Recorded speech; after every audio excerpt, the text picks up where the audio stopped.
Hello there, ladies and gentlemen. My name is JunkyVirus, and today we're going to be taking a look at deck building. So in this video, we're going to go over the basics of how you build your very own deck, some things you should think about, and we're going to go over affinities and exactly what they are.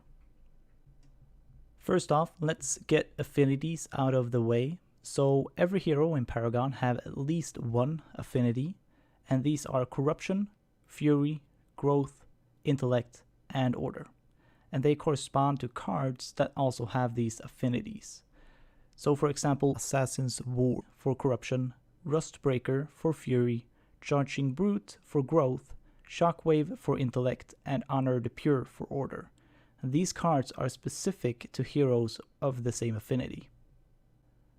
For example, Kalari has Corruption and Intellect as her affinities, and can therefore use Corruption and Intellect affinity cards, but not Growth, Fury, or Order.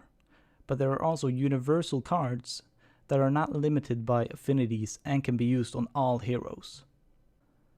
So in Paragon we don't have items like League of Legends or Dota. Instead we have cards, and there are a few different types of cards. We've already gone over the affinities cards can have, but there are also active cards that has a special ability to them that can be activated and has a cooldown before you can use it again, like Overflowing Gifts, which on activation grants increased health regen to nearby allies. There are also passive cards that has a passive effect, like Merciless, that increases crit chance against bleeding targets.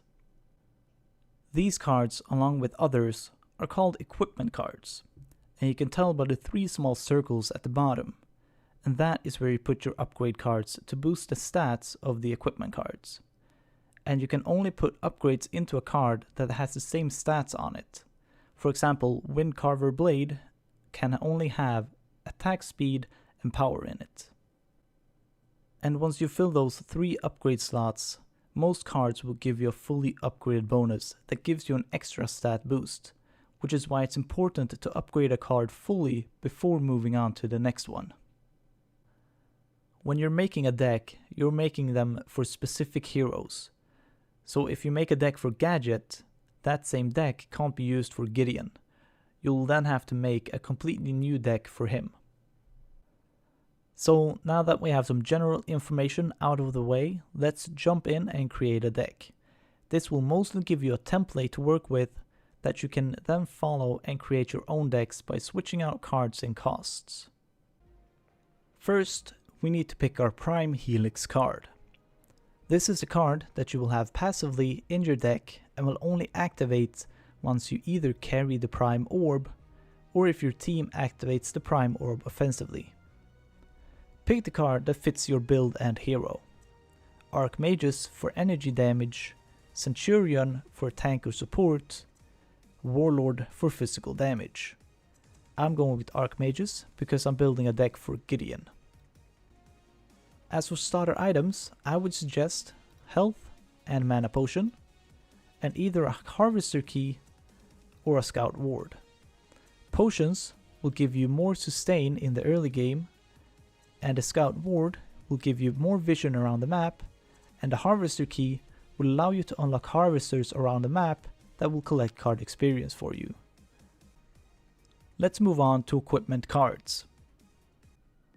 My template build exists of 1 6-point card, 2 9-point cards, and 3 12-point cards, and this will use all 60 card points you will get in a match.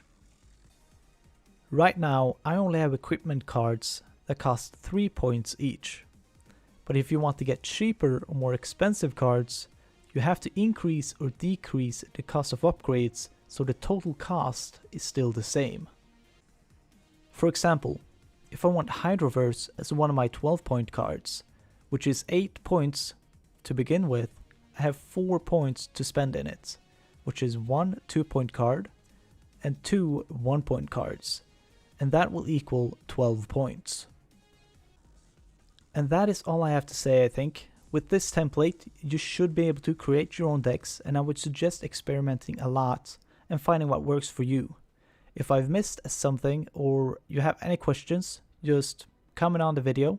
Thank you so much for watching. I hope you enjoyed the video and it cleared some things up for you. Don't forget to thumb it up, subscribe, leave a comment, and hit the share button to spread the virus. I'll see you next time. Bye.